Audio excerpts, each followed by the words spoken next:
Prime Minister Teo Chee-hean has moved a motion to ask the House to adopt the proposals set out by the committee to review political pay. He stressed the importance of having an open and transparent process to determine political salaries. But what's also critical is to have a system that will bring in a steady stream of committed and able people to serve the country. More from Imelda Saad.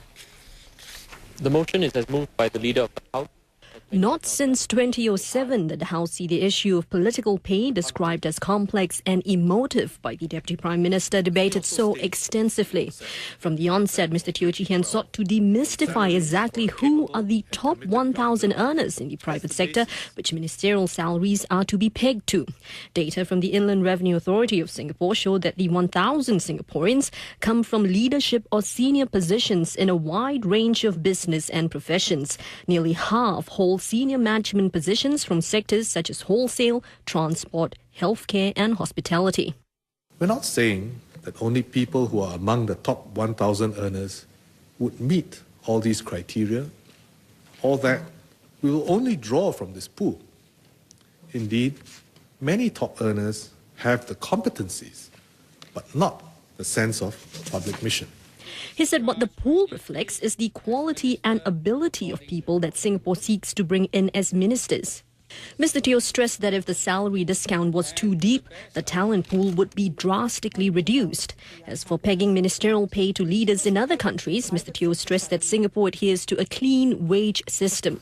Unfortunately, it also has a serious downside, because whenever comparisons are made, they're usually based only on cash income.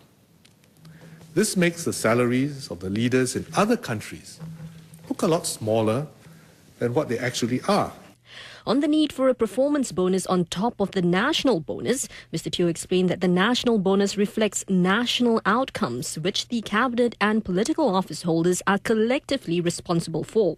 The individual performance bonus reflects the Prime Minister's assessment of each team member.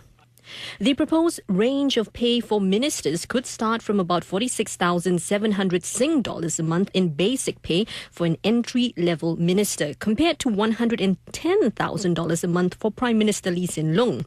Including variables, Mr. Lee's proposed total annual pay will be $2.2 million. This will rank Mr. Lee's pay at the 382nd Singapore citizen income earner. The Prime Minister also has the discretion to appoint a minister at an even lower grade, such as acting minister or a senior minister of state.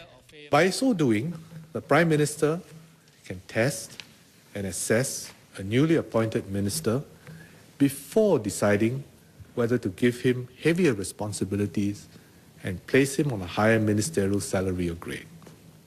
This will help address concerns that new ministers who are drawing lower salaries in their previous jobs will see huge salary gains by joining politics. Ultimately, Mr. Teo said there is no perfectly right answer to this complex issue. What it takes is a judgment call, and to ensure that the salary benchmark is competitive and responds to market conditions, it will be updated every 5 years.